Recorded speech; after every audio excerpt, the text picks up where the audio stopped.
Thank you very much for putting together this evening. Run and Become, what an incredibly appropriate name for a place where you can go and talk about running, learn about running, get things that you need for running. I think it's a great name, and congratulations on that. I really am passionate about kind of the story that I've become an expert on, and that happens to be my own. And all of you have a great opportunity to, I like saying to people, I'm not a scientist, I'm not a doctor, I'm a storyteller. And I've become an expert on telling the story of my own development as a person, as a runner. And each of us sort of are uniquely positioned to become an expert on ourselves. And in some sense, the joy of discovering your own path, finding your own way, and gathering little tidbits of insight from others, finding things that resonate with you and applying them to your own life, and going forward and finding ways to inspire and be inspired is certainly something that is available to all of us. I'm not dogmatic about anything, except perhaps being dogmatic about being against being dogmatic or something like that. And I certainly don't think that there's a way of running. There's many, many different ways, and I think each of us are in a process of discovering it for ourselves. If you follow this path of a barefoot or minimalist running, and you do it well and you stay connected to it, it will be something you could do for the rest of your life, and you would, I believe, gain a nuanced and deeper understanding of it as you went forward. You would become better and better at it. And here's why I think that. And here's why I think barefoot running is something that all of us should, at least as runners, as human beings, be somewhat intrigued by, and the following story is how I'll tell it. I think we embody an incredible piece of ancient technology, something that's so much more profoundly complex than words can even share, that the more we try to understand it, the more we can see how amazing it really is. My 40th birthday was coming up. This was about 10 years ago.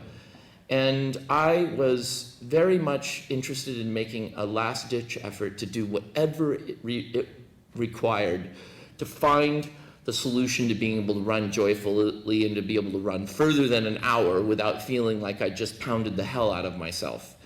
And I went and did all the typical things that runners in our generation, in our cultures, in our consumer cultures could do. I went to the running stores thinking, I obviously need some kind of, padded, supportive shoe boot thing that was going to help me from dealing with this crazy impact that I was going to be experiencing because of the way I'm built and I'm new at running. So I just figured that would be the case. And indeed, the salespeople at the shoe stores at that time had various things to offer, and they were doing their best to help me. And the more I tried to solve the problem by buying something, the more and more the more expensive the things got, the further away from being able to run well. And I was really coming to the conclusion that perhaps I just wasn't made for running.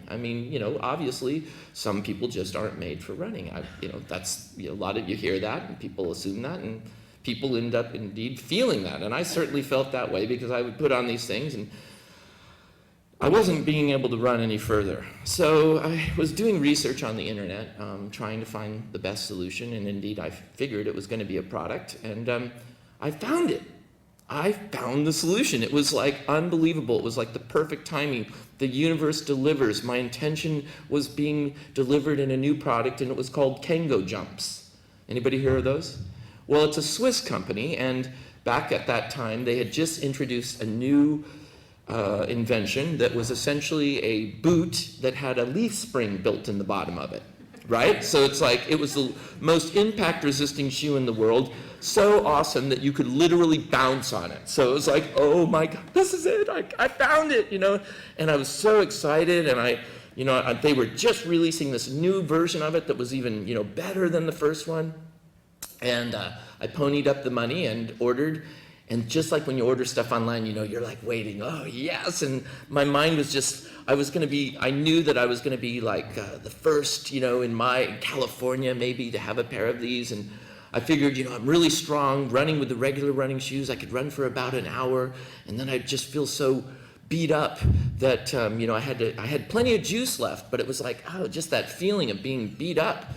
So I'm thinking, man, when I get these, I'm figuring at being very conservative, I figured I'd be able to do 2 hours, the first day. Well, the day arrived and my Kango jumps arrived and I was like, yes, and I got them on, and indeed, literally you could bounce. And it was awesome. It was like, yeah, so I start kind of doing my little run. 15 minutes later, I'm feeling the same kind of pounded, jarring experience that I had just experienced when I was doing all the other stuff with all the other shoes. It was a complete letdown, my paradigm was demolished. I had turned the volume up to 11, like in Spinal Tap. I had found the solution, and the solution did not deliver at all. It failed me. And it was like, oh my God, now what do I do?